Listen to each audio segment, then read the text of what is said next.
phylogenetic classification system is based on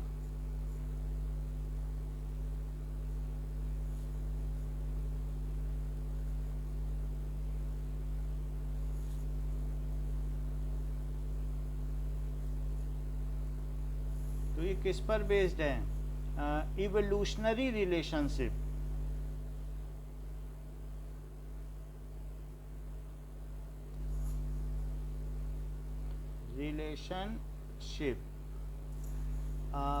जो भी those organisms which are evolved कंटेम्परली, जो एक ही समय में इवॉल्व हुए हैं, उनको एक ही टेक्सा में रखा जाएगा, ठीक है। So those species which are evolved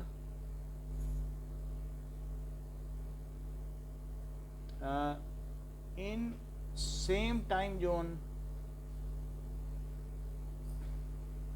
उनमें एक ही जैसी कॉम्प्लेक्सिटी होगी, are kept in same taxa. Taxa का मतलब उनका जीनस वही होगा, फिर चाहे जीनस अलग अलग ही क्यों ना हो, एक जैसे जीनस एक टेक्सा होता है तो उसी जीनस में वो रखे जाएंगे, सेम टेक्सा। मेरा कहने का मतलब है ऐसा नहीं होगा कि जैसे पैंथेरा टिग्रिस और पैंथेरा लियो, इनमें से एक को बना दें हम ऑर्डर और एक को बना दें क्लास, क्या ऐसा होगा? क्या ऐसा करना चाहिए हमें? बताओ, नहीं कर सकते ना। तो इस तरीके से उनको एक ही टेक्सा में रखा जाएगा। एंड न्यूमेरिकल टेक्सोनॉमी क्या होता है? इसके अलावा टेक्सोनॉमी भी अलग अलग तरीके की है कि किसी का फीचर पता करना, और फीचर में जब हम टेक्सा डिसाइड करते हैं तो टेक्सा मतलब डिसाइड करने से पहले हम उनके फीचर्स देखते हैं कि क्या क्या फीचर्स हैं, हम उनमें जेनेटिक्स के द्वारा फीचर देखते हैं, उनके मॉर्फोलॉजी के द्वारा फीचर देखते हैं, फिर उनको वेटेज दिया जाता है, उनके इंटरनल स्ट्रक्चर के द्वारा फीचर देखते हैं, उनकी एनाटॉमी, उनके शरीर का संगठन कैसा है उसके द्वारा फीचर देखते हैं, और फिर उसके बाद हम उनको वेटेज देते हैं कि इंटरनल स्ट्रक्चर का ज़्यादा वेटेज है कि मॉर्फोलॉजी का। आपके अनुसार इंटरनल स्ट्रक्चर को ज़्यादा वेटेज दिया जाना चाहिए कि मॉर्फोलॉजी को?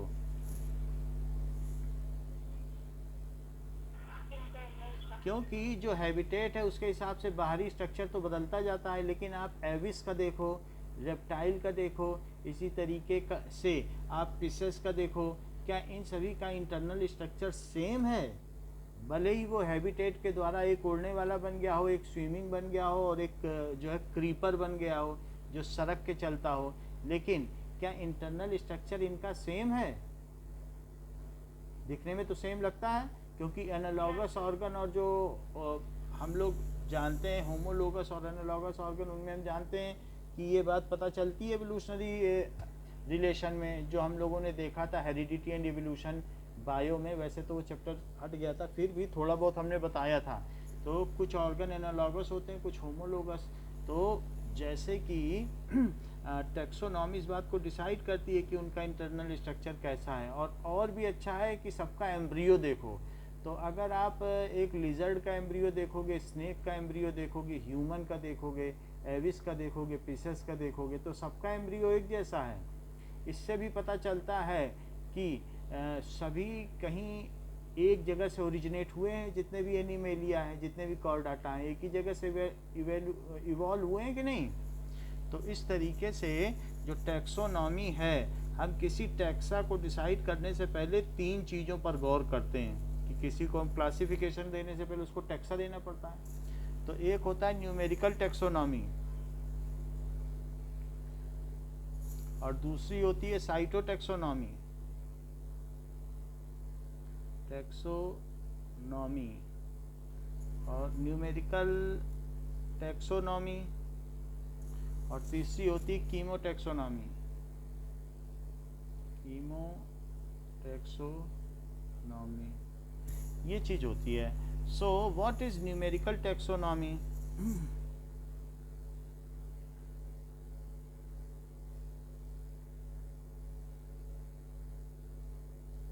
न्यूमेरिकल टैक्सोनॉमी का मतलब है कि use computer by assigning code for each character तो ये कंप्यूटर बेस्ड है, use computer for assigning code, कि किसी फीचर पर कितने पोडस हैं, क्वाड्रूपोडस है कि बाईपोडस है कि हेक्सापोडस है, उसके पैर कितने हैं, उसके बेसिस पे उसको नंबर दिए जाते हैं। सो उसको कोड जनरेट किया जाता है, जो सिमिलर कोड वाले हैं वो एक जगह रखे जाते हैं। तो computer for assigning code for each character.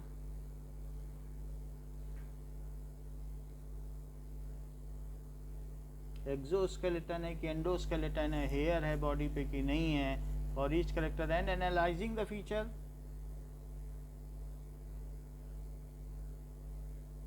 Analysing the feature, और उसके बेसिस पर उनके फीचर देखे जाते हैं, तो उनके पॉइंट होते हैं, उनके वेटेज होते हैं, उनके बेसिस पे ये काम किया जाता है। नाउ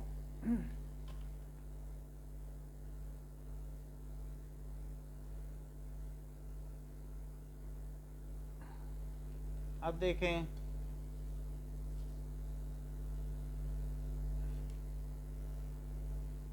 कि next is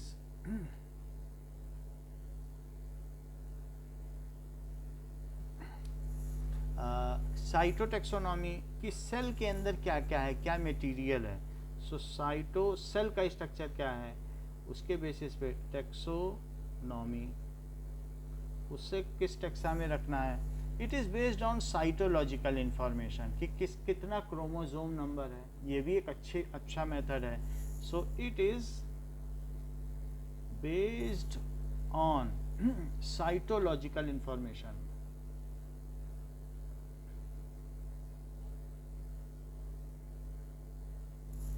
For like chromosome number,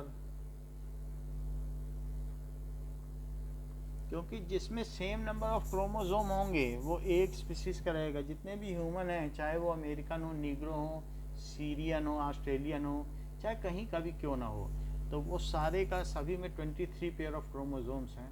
अगर किसी में 24 हो जाएंगे फिर वो ह्यूमन नहीं रह जाएगा। अगर कहीं म्यूटेशन हो जाए अल्ट्रावायलेट रेस की वजह से, फिर वो ह्यूमन स्पीसीज नहीं रह जाएगा। और फिर ऐसे केस में अगर वो मीटिंग करेंगे भी तो उनसे विएबल चाइल्ड प्रोड्यूस नहीं होगा। तो ऐसे ये चीज़ें हैं कि अभी हम सभी ह्यूमन एक ही स्पीसीज के हैं, क्योंकि हमें सेम नंबर ऑफ क्रोमोसोम्स हैं। तो like chromosome number, structure and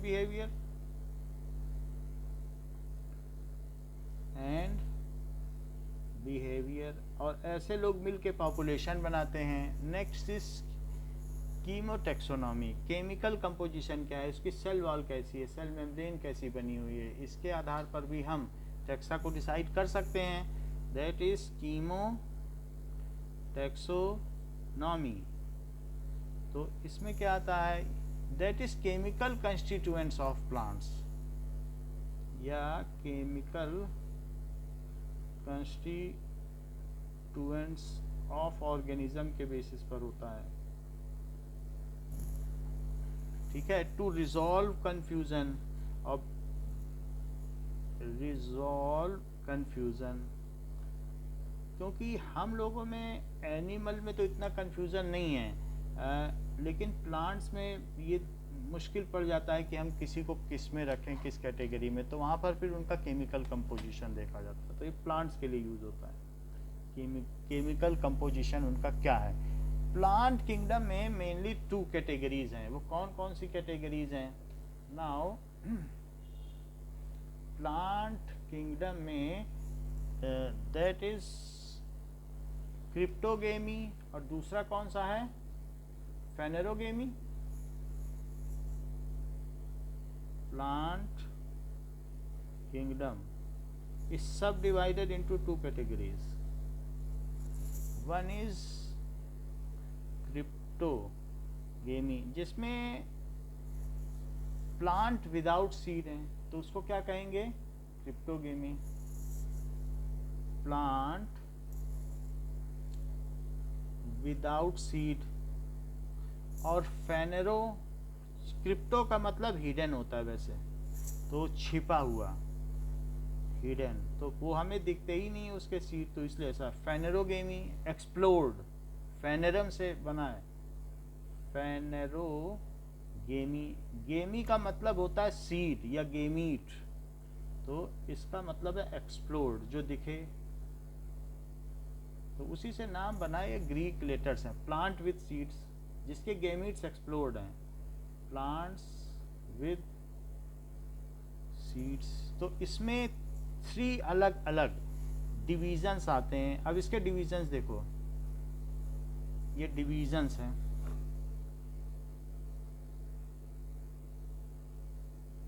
और इसमें भी 2 डिवीजन्स आएंगे, टोटल 5 डिवीजन्स हैं प्लांट्स के। तो ठीक है, तो इसमें भी डिवीजन्स हैं और इसमें भी डिवीजन्स हैं। इसमें क्या क्या डिवीजन्स हैं? पहला है थैलोफाइटा, जिसको कि एल्गे कहते हैं। थैलोफाइटा तो हमने पढ़ा भी हुआ है कि 9th में, तो थैलोफाइटा एल्गे आ जाएगा, साइनोबैक्टीरिया आ जाएगा। ब्रायोफाइटा लीव्स और ये सब रहती है, लेकिन वो किस तरीके की रहेगी ये हम देखेंगे, कि मॉस है कि लिवर वॉल्ट है, तो अलग अलग तरीके की रहेगी, वो किस तरीके की रहेगी देखेंगे। ब्रायोफाइटा, लेकिन इसमें जो है ऑर्गन डिस्क्रिमिनेशन नहीं होता है, वेस्कुलर बंडल नहीं होता है, तो इसमें कुछ ऐसा नहीं होता है कि प्लांट में लीव है तो लीव की तरह हो, लीव में वीनेशन भी नहीं होता है, वेन्स भी नहीं पाई जाती, it is by diffusion only, ऐसा होता है। और टेरिडोफाइटा, तो टेरिडोफाइटा मोस्टली जैसे फंस हैं तो वो आदम कद होते हैं, ह्यूमन हाइट तक के होते हैं, लेकिन कुछ कुछ ज़्यादा हायर हाइट के भी होते हैं। जिम्नोस्पर्म, इन सब में किसी में सीड नहीं होते हैं। अच्छा, इस जिम्नोस्पर्म में सीड होते हैं, लेकिन सीड के ऊपर पल्प नहीं होता है, फ्रूट नहीं होता है। या ये कह सकते हैं कि ओव्यूल ओवरी से ढका नहीं रहता है जिम्नोस्पर्म, ये आगे बताया जाएगा। और एंजियोस्पर्म को फ्लावरिंग प्लांट्स कहते हैं, क्योंकि इनमें रिप्रोडक्टिव ऑर्गन एक्सप्लोड होता है। तो एंजियोस्पर्म, तो देयर आर 5 डिवीजन्स, तो 5 डिवीजन्स हैं, जिसमें से अब हम एक एक को उठाएंगे और एक एक को देखेंगे। तो सबसे पहले अब हम उठाते हैं एल्गे को, ठीक है। तो ये विदाउट सीड है और ये विद सीड है। विद सीड में इसको भी क्या कहते हैं? ये फ्लावरिंग प्लांट्स कहलाते हैं, ठीक है। ये नॉन फ्लावरिंग प्लांट्स हैं, नॉन फ्लावर नहीं निकलता इसमें। अच्छा, स्टेरिडोफाइटा हैविंग वेस्कुलर बंडल, इसके आगे के सब वेस्कुलर बंडल रखते हैं। टोटल 5 इसमें डिवीजन्स हैं प्लांट किंगडम के, ये 4 और 5। तो इसमें है vascular bundle and plant organs, 2 ही होते हैं। तो इसलिए the plants organ, leave, stem and roots are well discriminated. Leave, stem and roots आगे वाले में तो होंगे ही, तो डिस्क्रिमिनेटेड है। वीनेशन पाया जाता है, प्लांट्स जो लीव्स हैं उनमें नसें पाई जाती हैं, जबकि इसमें नो वीनेशन, वीनेशन भी नहीं पाया जाता। And no plant body discriminated, पता ही नहीं चलता रूट क्या है और स्टेम क्या है। No plant body discrimination. Mainly conduction takes place through diffusion, क्योंकि वेस्कुलर बंडल नहीं है तो क्या होगा, तो इसलिए ट्रांसपोर्ट क्या होगा, सिस्टम नहीं होता, नॉट प्रेजेंट, डिफ्यूजन से ही सारा काम होता है। और ये तो एल्गे हैं, तो ये कॉलोनियल हैं, किस तरीके से हैं, कॉलोनी में रहेंगे। अब हम सबसे पहले जो हमारा फर्स्ट है थैलोफाइटा या एल्गे, उसके बारे में जानें। सो एल्गे क्या होते हैं? Algae are the simplest plant which possess undifferentiated thallus. थक्का होता है, कि जैसे कि लम्प, प्लांट का लम्प होता है कि जैसे एक टुकड़ा, प्लांट का एक कोई पीस काट के ले लो तो उसको थैलस कहते हैं, उसमें पता ना चले क्या उसमें लीफ है कुछ क्या, उसी तरीके से ये लम्प है प्लांट का। जैसे लम्प ऑफ मीट होता है मांस का लौंदा, बिल्कुल उसी तरीके से। So these includes the simple plants, these includes the simple plants which possess, उसमें कुछ भी ऐसा नहीं है कि हम ये कह सकें ये रूट है, सब सेल इंडिपेंडेंटली काम करते हैं, भले ही वो कॉलोनियल हो। विच possess undifferentiated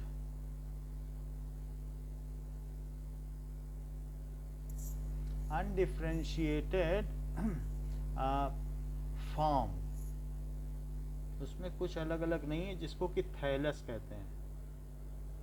okay, and reproductive organ single celled है, हर सेल अपना रिप्रोडक्टिव करेगी। इट्स रिप्रोडक्टिव ऑर्गन्स सब बाइनरी फिजन से होता है, सिंगल सेल्ड, सिंगल सेल्ड होते हैं। So it is single celled, और उसे क्या कहते हैं, गैमीटेंजिया, कॉल्ड गैमीटेंजिया, ये चीज है। इट इंक्लूड्स एल्गे, तो इसमें एल्गे ही आता है। कुछ इसके फीचर्स देखो कि क्या क्या फीचर्स हैं, let us see its features now. Thallus of plant, हम ये देखेंगे कि थैलस क्या होता है प्लांट में।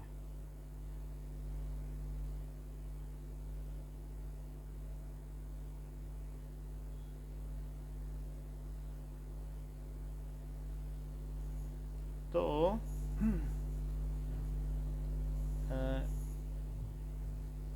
जिसमें बस एक तरीके का प्लांट का कुछ ग्रुप हो और कुछ पता ना चले, उसको थैलस कहेंगे। ठीक है, ये जैसे इसको थैलस कह सकते हैं कि ये थैलस है। इसमें पता नहीं चल रहा है लीफ है कि स्टेम है, जमीन से ही ऐसा निकला है, तो it is a thallus. This is what, thallus. समझ में आ गई ना बात आपको? कुछ लीफ या विनेशन नहीं है, बट एक कुछ भी उगाया जमीन से, तो उसको क्या कहेंगे, थैलस। हाँ, अब देखो कि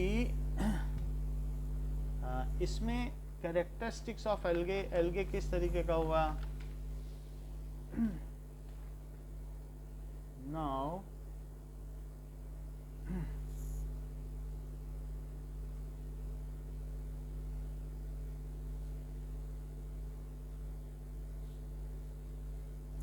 एल्गे प्लांट बॉडी तो थैलस होती है, विच में भी यूनिसेलुलर कोलोनियल फिलामेंटस भी हो सकती है, कि उसमें फिलामेंट्स निकले हो, या देखो इसमें क्या होता है, पैरेनकाइमा, कॉलेनकाइमा और स्क्लेरेनकाइमा, तीन तरीके के होते हैं। और पैरेनकाइमा क्या होता है, उसमें लिग्निन नहीं होता, लूजली पैक्ड होते हैं। पैरेनकाइमा देखा है, जैसे लौकी के अंदर, ऐसे लौकी ऊपर से दबाओ तो हिलेगी, या इस तरह से मान लो आप तरोई को दबाओ तो ऐसे ऐसे दबेगी कि नहीं। जिसमें लूजली पैक्ड चीजें हों तो उसको क्या कहते हैं, कि अलग अलग सेल के बीच में स्पेस हो, तो उसको क्या कहते हैं, बताओ।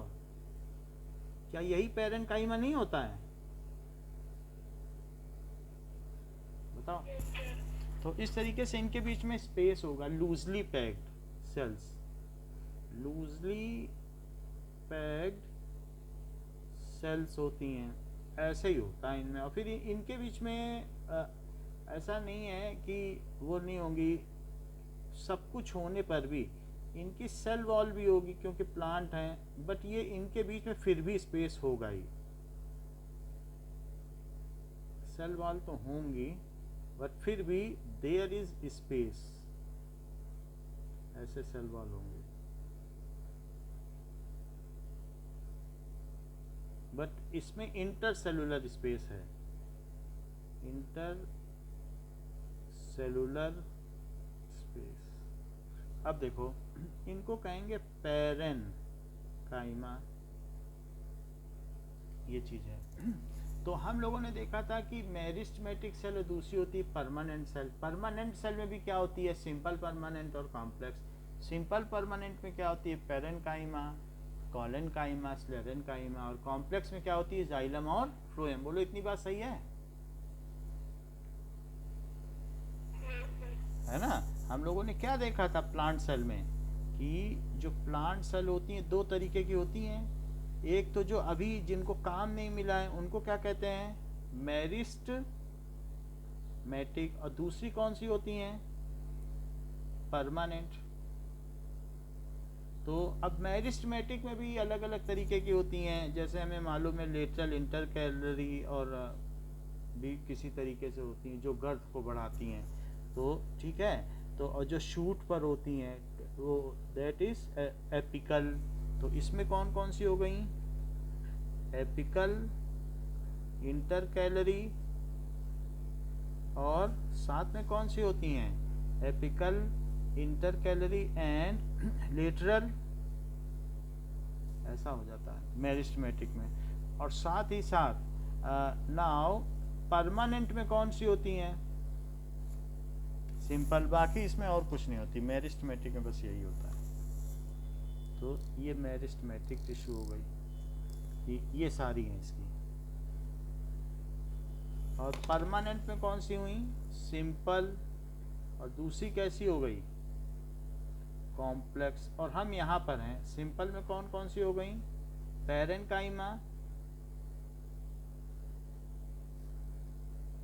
कॉलेनकाइमा, जैसे पिटियोल होता है ना थोड़ा सा हार्ड, और फिर और ज़्यादा हार्ड वो नारियल के बाहर वाला, वो स्क्लेरेन्काइमा, उसका खोल। तो दैट इज स्क्लेरेन्काइमा। और फिर कॉम्प्लेक्स में कौन कौन सी हो जाती हैं, जाइलम एंड फ्लोएम। तो we are at here. Simple में एक और भी होती है, जैसे एपिडर्मिस और कॉर्क सेल, तो वो सब अभी हम दिखा नहीं रहे हैं। कैरेक्टरिस्टिक ऑफ एल्गे देखो कि plant body is thallus, so plant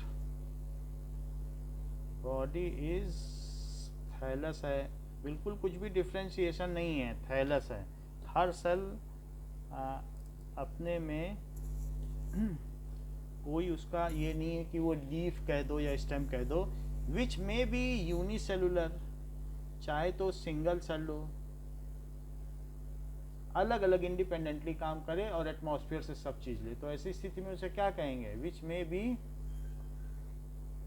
unicellular होगा। या फिर क्या होगा, कोलोनियल, एक साथ भी रह सकती हैं।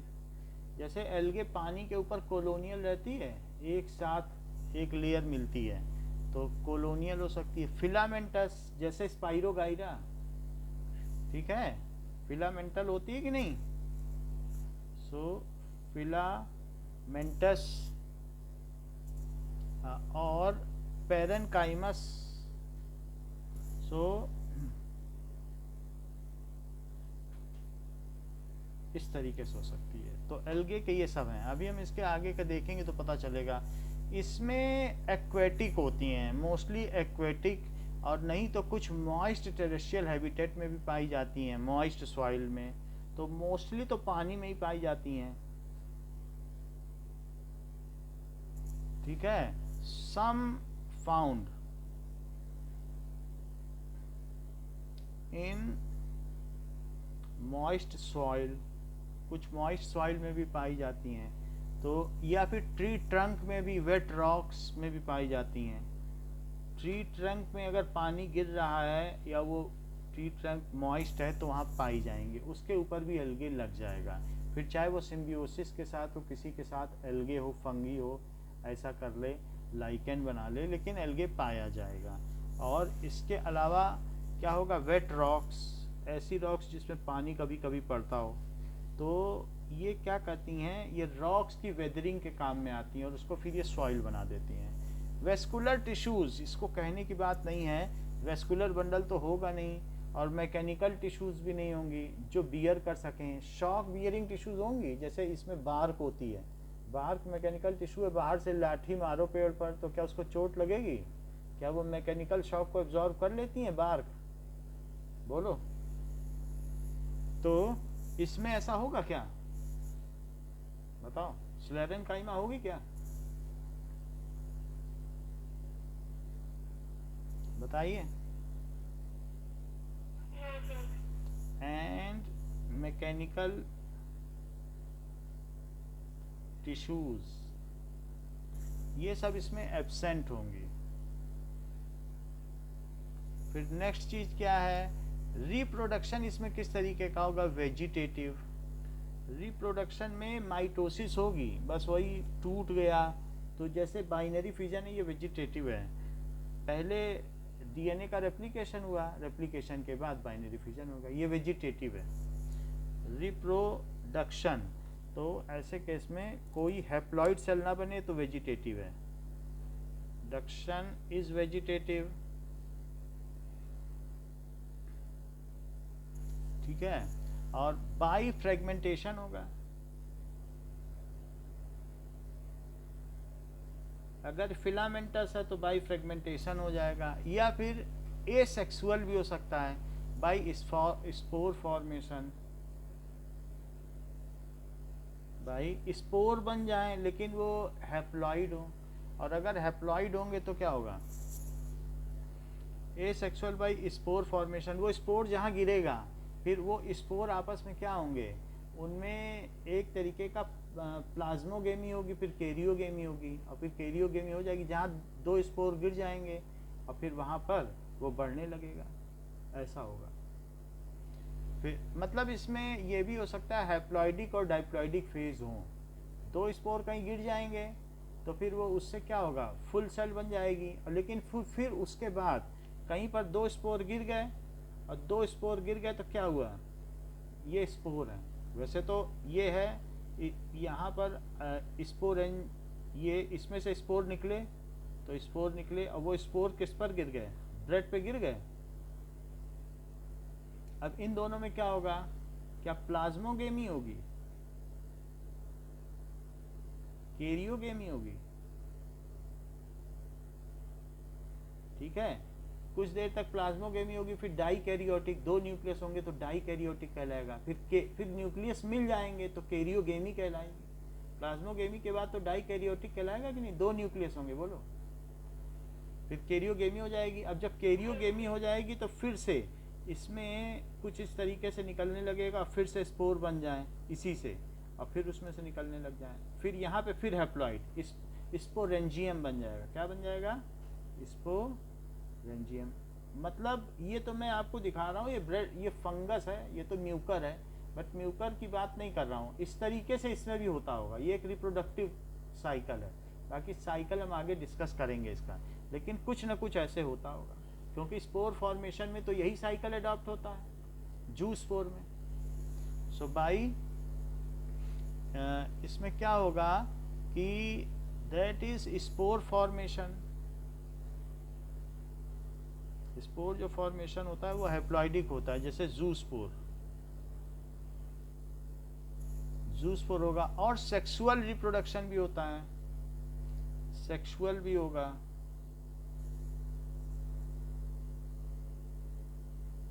सेक्सुअल रिप्रोडक्शन में क्या होगा, that is by fusion of two gametes, by fusion of two gametes, nucleus मिल जाए, सो टू गैमीट्स, ये आइसोगेमस भी हो सकता है, एनाइसोगेमस भी हो सकता है, और ऊगेमस भी हो सकता है। एग्जाम्पल, आइसोगेमस बिल्कुल एक जैसे हों, तो आइसोगेमस जिसमें होगा वो स्पाइरोगाइरा में होगा, और इसको हम आगे दिखाएंगे। इसके अलावा N isogamous,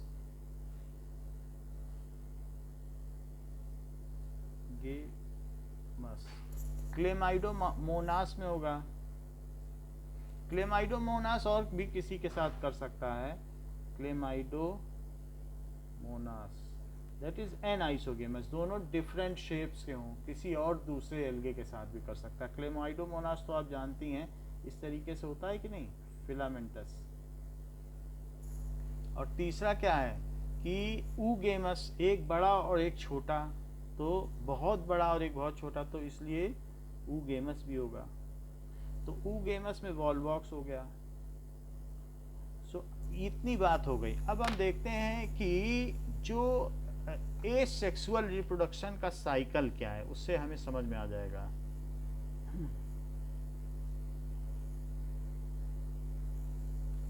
cycle of asexual reproduction in zoospore. According to Wikipedia, just let us clear it.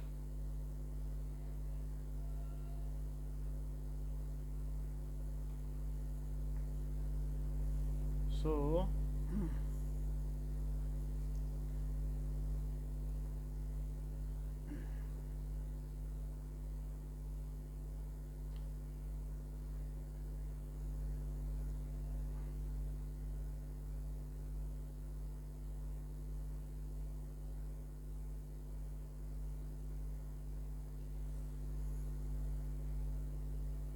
Chlamydomonas.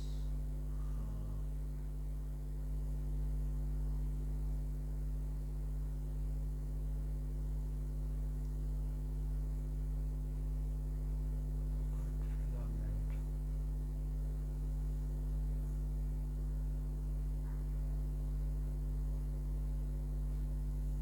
देखो एक एक करके हम देखते हैं इसमें क्या है कि किस तरीके से है ना। अब इसमें क्या क्या चीज़ हो रही है, एक एक तरफ से देखो कि ये एसेक्सुअल रिप्रोडक्शन ये किस तरीके का है, ठीक है, एसेक्सुअल रिप्रोडक्शन हो रहा है। और ये क्या है, क्या ये जूस्पोरेंजियम है? जैसे जूस्पोर में जो चीज जिसमें जूस्पोर रहेंगे उसे क्या कहेंगे, जूस्पोरेंजियम होगा। अब जूस्पोरेंजियम जो है उसमें से क्या होगा कि दैट इज ये जूस्पोरेंजियम से ये जूस्पोर इसके अंदर क्या चीज है, ठीक है, वेसिकल। तो जिसमें जूस्पोर रहते हैं उसको क्या कहते हैं, उसको वेसिकल कहते हैं कि नहीं। और ये मेच्योर जूस्पोर हो गए। अब इसके बाद क्या ये बाहर निकल आए, क्या ये जूस्पोर बाहर निकल आए, बोलो।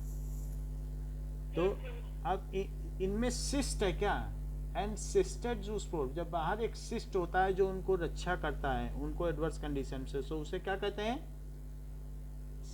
एनसिस्टेड जूस्पोर। फिर ये कैसे होंगे, जूस्पोर जो भी होंगे दैट इज नाउ, तो इट इज हैप्लॉइडिक। जो जूस्पोर होते हैं that is zoospore, it is, जैसे जूस्पोर लिखा है देखो हैप्लॉइड लिखा है, इट इज हैप्लॉइड। मोटाइल भी होते हैं और साथ में हैप्लॉइड लिखा है कि नहीं, जूस्पोर हैप्लॉइड, नेकेड और मोटाइल होते हैं। है जूस्पोर की ये सारी प्रॉपर्टी। तो अब ये हैप्लॉइड है, तो इनमें चूंकि स्पोरेंजियम में है और ये निकले हैं, फिर ये धीरे धीरे ये जर्मिनेट करने लगेंगे। और जर्मिनेट करने के बाद क्या होगा, जर्मिनेट करने के बाद ये ऐसे ही पूरा सब कुछ हाइफे बना देंगे, इनमें से हाइफे निकलने लगेगा। और हाइफे होने के बाद फिर ये इस तरीके से बनाएंगे, इसमें फिर से एक स्ट्रक्चर बन जाएगा। और स्ट्रक्चर बनने के बाद फिर इसमें से निकलेगा। यानी इनका पूरा जो साइकिल है वो कभी इनमें गेमी नहीं होगी। कभी जो हमने ये बात कही कि ना प्लाज्मोगेमी कैरियोगेमी नहीं होगी, ये हैप्लॉइडिक में ही चलते रहेंगे, एसेक्सुअल। समझ में आ गई बात। तो इसको हम लोग बना लेते हैं कि एसेक्सुअल में कैसा होगा और क्लेमाइडोमोनास में कैसा होगा। दोनों का इसमें दिखाया गया है कि एसेक्सुअल में उनका किस तरीके का स्ट्रक्चर होगा। ये देखो तो नाउ इन दिस केस हमारे पास एक ये स्पोरेंजियम होगा जिसमें जूस्पोरेंजियम इसको कहेंगे। बहुत सिंपल सा स्ट्रक्चर बनाएंगे, दैट इज जूस्पोरेंजियम, जिसमें जूस्पोर भरे होंगे। और धीरे से फिर इसमें क्या होगा, ये बस्ट कर जाएगा। और बस्ट करने के बाद क्या होगा, इसमें से क्या निकलेगा, जूस्पोर निकलते जाएंगे। ये तो ये जो जूस्पोर हैं वो कैसे होंगे, ये जूस्पोर हैं, और जूस्पोर के चारों तरफ क्या होगा, क्या सिस्ट होगा जो उसको कवर करेगा। ये एक तरीके की कॉम्प्लेक्स शुगर है जो इसको कवर करेगी और फिर इसका जर्मिनेशन स्टार्ट हो जाएगा। ये देखो इनका क्या स्टार्ट हो गया,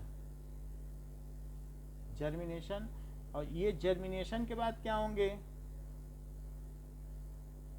जर्मिनेशन के बाद ये बिल्कुल इस तरीके से जर्मिनेट भी होंगे और साथ में ये हाइफे होगा इनका। और फिर से ये क्या कर देंगे, क्या फिर से इसके अंदर ऐसा स्ट्रक्चर बन जाएगा जो कि ये होगा। तो ये इनका पूरा लाइफ स्टाइल कैसा है, क्या हाइप्लॉइडिक है। तो ये क्या चीज है, ए सेक्सुअल रिप्रोडक्शन, ए सेक्सुअल रिप्रोडक्शन। जबकि हम लोग क्लेमाइडोमोनास का देखें तो क्लेमाइडोमोनास में कुछ अलग तरीके का होगा। तो वहां पर किस तरीके से बताया गया है, क्या एनाइसोगेमस है और क्या वो सेक्सुअल है, बोलो। तो ये तो हम लोगों ने ए सेक्सुअल रिप्रोडक्शन देख लिया, इट इज ए सेक्सुअल, जो कि इसका वैसे तो नाम दिया है कि पाइथियम में ये चीज होती है। तो उस एग्जाम्पल है पाइथियम में होगा। अब देखो वो बुक में देखेंगे क्या है। क्लेमाइडोमोनास में देखें कि एन आइसोगेमस कैसा है, एक बड़ा एक छोटा। तो ये दिखाया गया है, ये एन आइसोगेमस है और इसका नाम क्या लिखा है नीचे, ध्यान से पढ़ो अगर दिख रहा हो। क्लेमाइडोमोनास दिख रहा है, ठीक। अच्छा अब देखो कि क्लेमाइडोमोनास में दो तरीके का साइकिल है कि इसमें हम देखेंगे तो यहाँ पर कि जैसे यहाँ देखिए कि क्लेमाइडोमोनास में ये इसके फ्लैजिला है, ओके। और फ्लैजिला में अब यहाँ ए से बी, तो दो तरीके का मोड है। एक देखो ऊपर ए सेक्सुअल लिखा है, नीचे क्या लिखा है, सेक्सुअल। तो अगर मान लीजिए दो क्लेमाइडोमोनास साथ साथ आ गए तो हम सेक्सुअल पहले देख लें, क्योंकि हमें मालूम है एन आइसोगेमस है। तो अगर ये साथ साथ आ गए तो क्या इनके फ्लैजिला आपस में एक दूसरे से जुड़ जाएंगे और यहीं से ये एक दूसरे में जो है जेनेटिक मटेरियल ट्रांसफर करेंगे। तो ये जुड़ गए, बिल्कुल देखो अब इसके अंदर जो साइटोप्लाज्म मिल गया है, क्या पेयरिंग हो गई है क्या इनकी, साइटोप्लाज्म मिल गया है। और साइटोप्लाज्म के मिलने के बाद क्या इनका ये डाइकैरियोटिक फेज हो गया है, दो न्यूक्लियस दिख रहे हैं क्या, प्लाज्मोगेमी तो हो ही गई है ना। प्लाज्मा तो जो साइटोप्लाज्म मिल गया है, अभी कैरियोगेमी नहीं हुई है, ये डाइकैरियोटिक फेज है। देख लो दो न्यूक्लियस हैं, है कि नहीं। और अब ये देखो फिर बाद में क्या दोनों न्यूक्लियस फ्यूज हो गए, और अगर फ्यूज हो गए तो क्या ये डाइप्लॉइड हो गया। मतलब जो शुरू में क्लेमाइडोमोनास था वो हैप्लॉइडिक था, जो यहाँ पे दिखाया गया था वो कैसा था, हैप्लॉइडिक था। और फिर इसके बाद क्या हुआ, दो हैप्लॉइडिक मिल गए, क्योंकि गेमीट्स लिखा है ना, तो गेमीट्स कैसे होते हैं, हैप्लॉइडिक। अब इसके बाद ये कैरियोगेमी हो गई, मिल गई। मिलने के बाद क्या हुआ, मिलने के बाद फिर अब इनकी माइटोसिस होगी, और माइटोसिस हो जाने के बाद हो सकता है कि ये क्लेमाइडोमोनास है, इसमें से बहुत सारे जैसे होते हैं मल्टीपल फिजन, एक होता है बाइनरी फिजन और एक क्या होता है इसके ऊपर सिस्ट बन गई और बहुत सारे क्लेमाइडोमोनास निकल गए, क्योंकि सिस्ट ने उनको जाने नहीं दिया और अंदर ही अंदर उनका डिवीजन होने लगा। और डिवीजन होने लगा, लेकिन जो डिवीजन हुआ वो मियोटिक डिवीजन हुआ। समझ में आई बात कि नहीं, मियोसिस भी तो हो सकती है। मतलब अब क्या हो, डीएनए रेप्लिकेशन हो और फिर उसके बाद 1 से 4 निकल जाए तो क्या मियोसिस नहीं हुई, बोलो। तो मियोसिस होने के बाद 4 क्लेमाइडोमोनास बन गए, ठीक है। अब ये जो क्लेमाइडोमोनास है एक दूसरी तरीके से भी काम करता है। ये अगर देखा जाए तो क्या ये जो चीज है ये क्या कहा जाएगा, हैप्लॉइडिक है क्या? बोलो। अब हैप्लॉइडिक में ये देखो, इसका फिलामेंट जो था, ये जो भी फ्लैजिला है वो चली गई, और फ्लैजिला चली गई, और क्या इसमें अंदर मियोटिक डिवीजन हुआ है? मियोसिस था जब ये हैप्लॉइड है, तो और क्या कर सकता है? ठीक है, तो इस तरीके से यानी डीएनए रेप्लिकेशन और डिवीजन, एक बार रेप्लिकेशन डिवीजन होगा तो फिर हैप्लॉइड हो जाएंगे। ठीक है, या जो भी दिखाया गया हो एसेक्सुअल रिप्रोडक्शन है, फिर अगर डीएनए रेप्लिकेशन हुआ, ये तो हैप्लॉइडिक है, हैप्लॉइडिक से यहाँ पर ये भी हैप्लॉइडिक है, हैप्लॉइडिक से अब क्या हुआ, डीएनए रेप्लिकेशन हुआ तो क्या डाइप्लॉइडिक हो गया? बट डाइप्लॉइडिक होने के बाद फिर एक बार टूटना चाहिए, यहाँ पर कुछ गड़बड़ झाला, दो ही टूटने चाहिए थे, क्योंकि डाइप्लॉइडिक से टूटने पे यहाँ पर देखो, ये इधर पर ये कौन सा फेस दिखाया है, क्या ये डाइप्लॉइडिक है? डाइप्लॉइड के बाद डीएनए रेप्लिकेशन हुआ था तो ये टेट्राप्लॉइडिक हुआ होगा, डाइप्लॉइड से चार थोड़ी ना निकलते हैं, बोलो भाई। अगर गेमी हो गई, जैसे गेमी होने के बाद फिर क्या होना चाहिए, डीएनए रेप्लिकेशन होना चाहिए डाइप्लॉइड से, टेट्राप्लॉइड होगा, DNA replication followed by 2 times of mitosis, mitosis 1 and mitosis 2, तभी तो चार निकलेंगे और तभी तो मियोसिस बनेगा, बोलो। और यहाँ पर क्या है, ये कैसा है बताओ, ये हैप्लॉइड ही है, यहाँ से आया कि नहीं हैप्लॉइड, हैप्लॉइड, ये हैप्लॉइड, हैप्लॉइड से डाइप्लॉइड, डाइप्लॉइड से कहीं यहाँ पर गड़बड़ है, नहीं तो डाइप्लॉइड होने के बाद या तो 2 टाइम्स डिवीजन हो, टेट्राप्लॉइड होने से पहले चार निकल ही नहीं सकते, नहीं तो हैप्लॉइड बनना ही नहीं, बनेगा ही नहीं। ओके, तो यहाँ इस वाले फिगर में यहाँ कुछ गलत लग रहा है।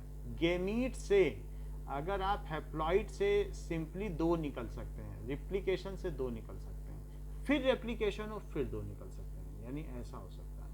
तो अब हम इसका स्ट्रक्चर बना लेते हैं और क्लेमाइडोमोनास में एक और लाइफ साइकिल देख लेते हैं, जिससे कि हमें ये बात का पता चल जाए कि जो भी क्लेमाइडोमोनास में होता है क्या सही है। चलिए, ओके, नाउ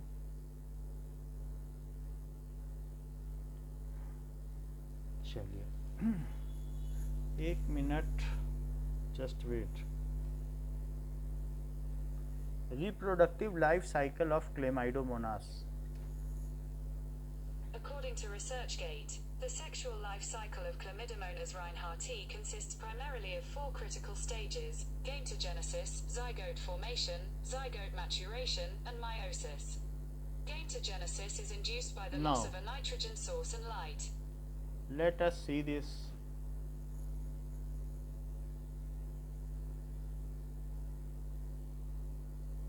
So यहाँ पर इसको भी एक बार देख लें, कुछ पता चले। तो मान लीजिए हमारे पास क्या है, 2 क्लेमाइडोमोनास हैं, जिसमें एक एम्प्टी प्लस है, एक एम्प्टी माइनस है। सिंपली 2 क्लेमाइडोमोनास नहीं मिलेंगे, एक उसमें मेल होगा और एक क्या होगा, फीमेल, अपोजिट ट्रेट के होंगे, और इन दोनों में मेटिंग हो गई तो फ्यूज़न हुआ, तो फ्यूज़न के बाद क्या दिखाया गया, यहाँ देखो मिल गए। अब इनके 4 फ्लैजिला हो गए, 4 फ्लैजिला हो गए, तो 4 फ्लैजिला के बाद क्या हुआ, ये मिल गए, और इनके बाद क्या हो गया, जाइगोट बन गया, मिलने के बाद 5 to 7 डेज के बाद, और ये जाइगोट बन गया। तो ये जाइगोस्पोर है जिसमें जाइगोट है, ठीक है कि नहीं। तो अब इसके बाद इसका क्या दिखाया गया है, जाइगोट फॉर्मेशन के बाद इनमें क्या होगा, डीएनए रेप्लिकेशन और माइटोसिस 1 और माइटोसिस 2 होगी कि नहीं। अब माइटोसिस 1 माइटोसिस 2 के बाद इधर आ गए, तो इधर आने के बाद इन्होंने बताया कि अगर माइटोसिस होगी तो सिंगल ऐसा बन जाएगा, ये चीज बनेगी सिंगल, जो कि इसमें कोई एक सेल होगी, वेजिटेटिव सेल होगी। तो वही चीज क्या होगी, इसको कहते हैं वेजिटेटिव ग्रोथ। तो उसमें वैसे ही वैसे निकलने लगेंगे। और दूसरा क्या तरीका बताया कि यहाँ पर दैट इज एम्प्टी माइनस भी बन जाएगा, इससे ये बन जाएगा और फिर उसकी भी ग्रोथ होगी। तो ये कौन कौन से लोग थे बताओ? क्या ये और ये हैप्लॉइडिक हैं जो मिल करके डाइप्लॉइडिक बना रहे हैं, ठीक है कि नहीं? तो हैप्लॉइड का टूट जाना एसेक्सुअल है। हैप्लॉइड हैप्लॉइड में टूटता रहे तो बहुत सारे हैप्लॉइड बनते रहें, तो चाहे वो मेल हो या फीमेल हो, तो उसको क्या कहेंगे? क्या वो वेजिटेटिव ग्रोथ है? क्या वेजिटेटिव रिप्रोडक्शन है? क्या एसेक्सुअल रिप्रोडक्शन है? बोलो। तो ये दोनों वेजिटेटिव ग्रोथ हो गई कि नहीं? कि उसी से हैप्लॉइड हैप्लॉइड बनता रहे और फिर यही जब बहुत सारे बन जाए तो आपस में मिलकर डाइप्लॉइड बन जाए। ये फिगर मेरे हिसाब से ज्यादा सही है, ठीक है? इसी को बना लें। तो इसमें क्या चीज दिखाई गई है कि नाउ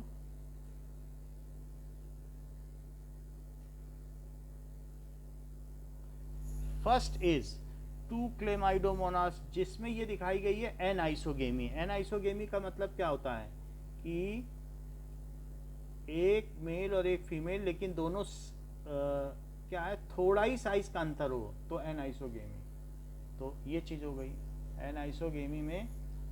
एक ऊगेमस और जैसे स्पर्म और ओवम में बहुत अंतर होता है, तब ऊगेमी कहते हैं, ऐसे ऊगेमी नहीं कहते हैं। तो अब यहाँ देखो कि ये है। नाउ इसके बाद ये कौन कौन से दो थे क्लेमाइडोमोनास?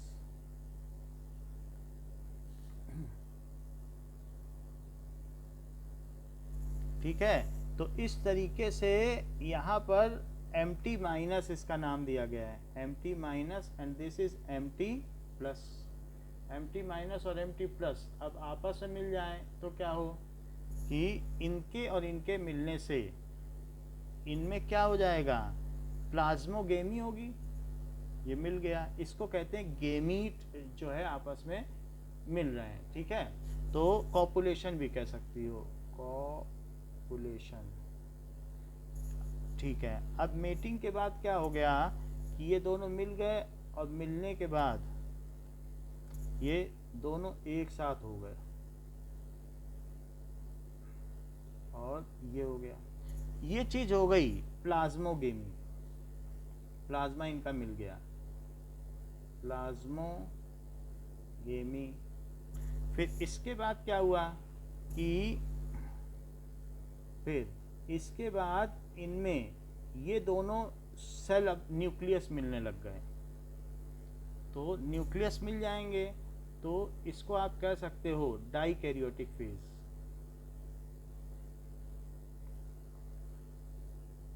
और फिर उसके बाद क्या होगा कि डाइकैरियोटिक फेज के बाद ये मिल जाएंगे आपस में और ये सिंगल बन जाएगा। इसको कहेंगे कि कैरियोगेमी। और ये क्या बन गया? क्या जाइगोट बन गया है? और ये अब एक स्पोर की तरह काम करेगा। इसको क्या कहेंगे?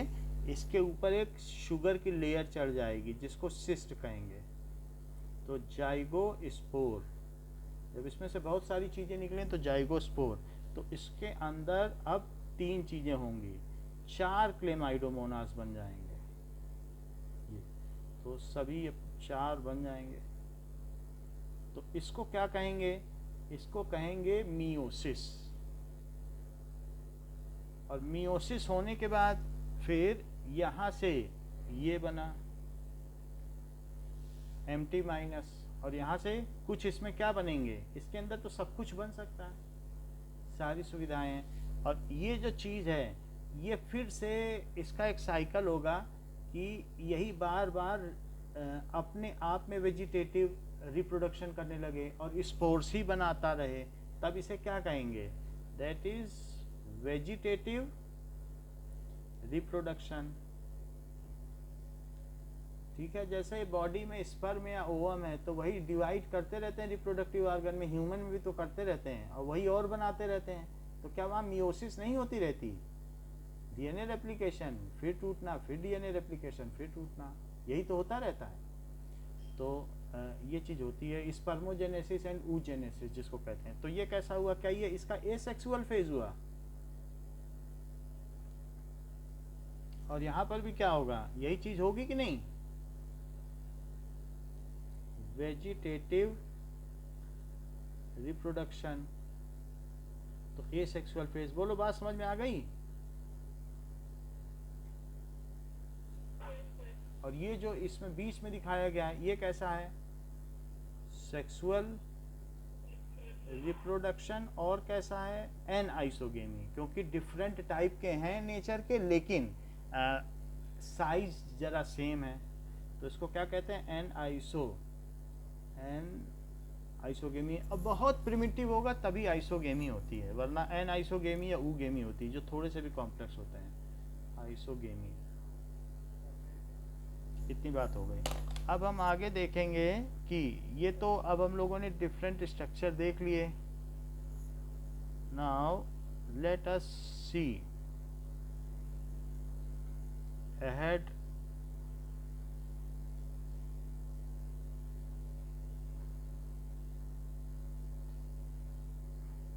just wait.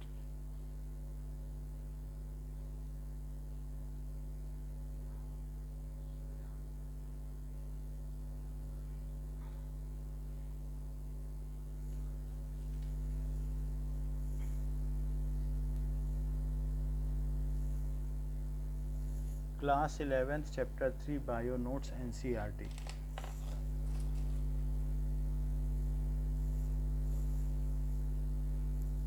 Class 11th chapter 3 bio notes NCERT. Now अब आगे देखते हैं कि करेक्टरिस्टिक्स में हमने देख लिए कि ऊगेमस है तो वॉल्वॉक्स है। अब आप वॉल्वॉक्स में खुद देख लेना नेट में कि ऊगेमी कैसे होती है। ओके, ऊगेमी, आइसोगेमी, इन सबके चित्र देख लेना तो पता चल जाएगा। सो द लाइफ साइकिल इनका कैसा होता है? लाइफ साइकिल देखो, एल्गे की प्रॉपर्टी पढ़ रहे हैं। So life cycle is haplontic, ये बताना होगा। हैप्लॉन्टिक क्या होता है? डाइप्लॉन्टिक और डाइप्लोहैप्लॉन्टिक। तो जैसे इसमें क्या होगा कि हमारे इस केस में जहाँ पर क्या चीज़ हो रही हो कि जहाँ पर ये डाइप्लॉइड हो तो उनको कहेंगे डाइप्लॉन्टिक, और जहाँ हैप्लॉइड हो वो हैप्लॉन्टिक कहेंगे। तो इतना फेस कैसा हो गया जिसमें वो डाइप्लॉइड है, ये डाइप्लॉइड है, तो ये कैसा फेज हुआ? क्या ये जो चीज़ है ये डाइप्लॉन्टिक है?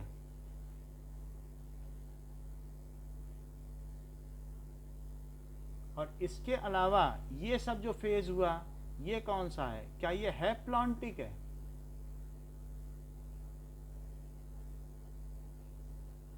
तो हैप्लॉन्टिक प्लस डाइप्लॉन्टिक मिला के क्या हुआ? क्या डाइप्लोहैप्लॉन्टिक या हाइपोडेप्लॉन्टिक हुआ? क्योंकि दोनों ही फेज हैं। बोलो। तो कभी कभी ऐसा होता है कि डाइप्लॉन्टिक फेज ज्यादा समय तक रहता है तो डाइप्लोहैप्लॉन्टिक बोलते हैं, और ये उम्र मतलब कितने समय तक है। और कभी कभी हैप्लॉन्टिक फेज ज्यादा समय तक है तो हाइप्लोडेप्लॉन्टिक बोलते हैं, लेकिन इसमें दोनों फेज हैं, तो इसलिए इसको क्या कहेंगे? This is equals to diplohaplontic. Diplohaplontic, ये डाइप्लोहैप्लॉन्टिक हो गया। ये हुआ हैप्लॉन्टिक, ये हुआ डाइप्लॉन्टिक, क्योंकि ये हैप्लॉइड है, ये डाइप्लॉइड है। तो इस तरीके से। और जो पिछला फिगर दिखाया था क्या उसमें सारा हैप्लॉन्टिक ही था? बोलो। तो इसे कौन सा फेस कहेंगे? हैप्लॉन्टिक। और अब मैं आपको दिखाता हूं कि इसका डाइप्लॉन्टिक फेस क्या होता है, so that we should also see. तो एक इसमें लिखा है कि इसका जो लाइफ साइकिल है वो कैसा होगा? डाइप्लॉन्टिक भी होगा। तो हमें देख लेना चाहिए डाइप्लॉन्टिक में क्या होगा। So diplontic life cycle, According to American Kennel Club,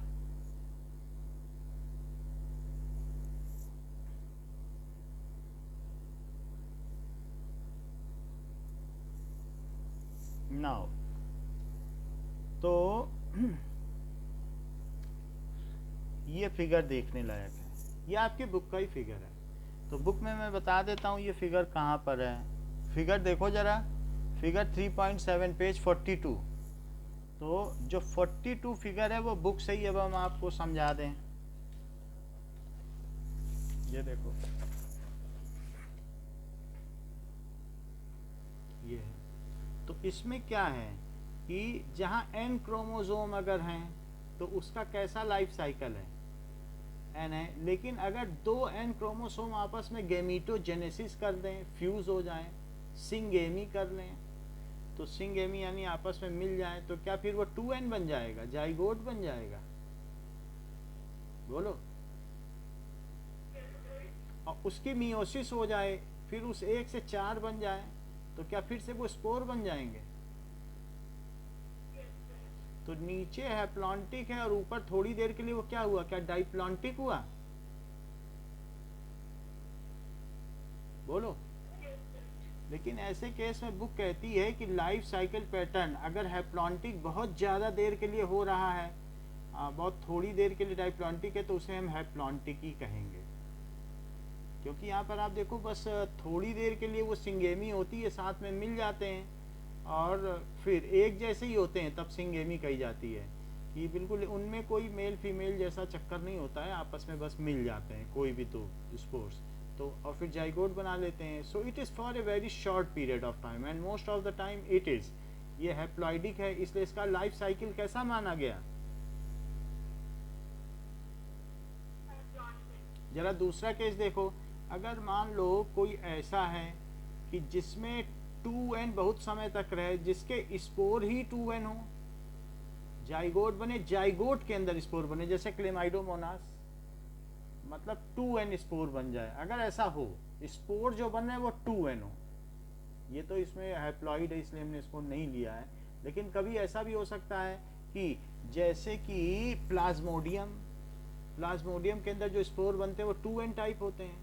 तो अगर स्पोर बने और 2n टाइप हो, मल्टीपल फिजन देखा जिससे मलेरिया होता है, प्लाज्मोडियम, तो अगर 2n स्पोर बन जाए सारे, तो ऐसे केस में वो डाइप्लॉन्टिक हो जाएगा लाइफ स्टाइल। क्योंकि अब ये देखो कि वो जब आगे टूटेगा 4 में, मियोसिस हो रही है, देख लो भाई, गेमीट का फॉर्मेशन ही तो गेमीटोजेनेसिस होता है, ठीक है। और ये क्या दिखाया यहाँ पर कि दैट इज, यहाँ पर दिखाया कि किस तरीके से गेमीट फिर बन रहा है।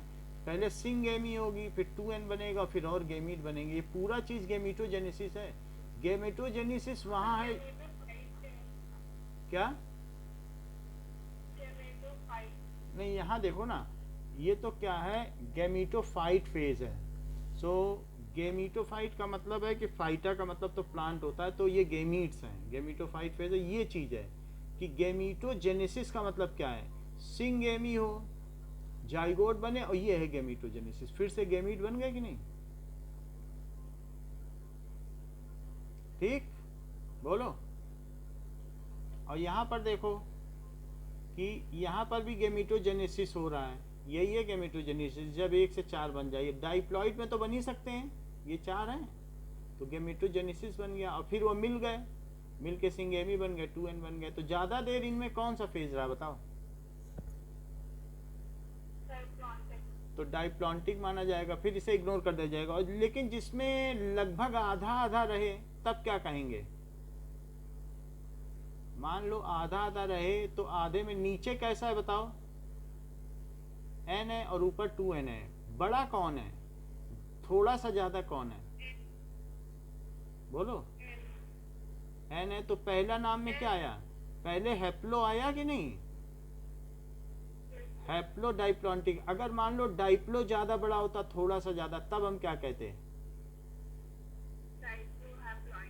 बस इतनी सी बात हमको समझानी थी कि जो भी है इनमें इस तरीके का फेज होता है नाउ। तो हम लोगों ने एल्गे के फीचर्स तो देख लिए हैं कि एल्गे में क्या क्या होता है, कैसा कैसा लाइफ साइकिल होता है, this all we have seen. Now further इनके कितने टाइप्स हैं, क्या क्या चीज़ें हैं, इसको हम 12 बजे देखेंगे इन नेक्स्ट क्लास। इस क्लास के लिए इतना ही, थैंक यू।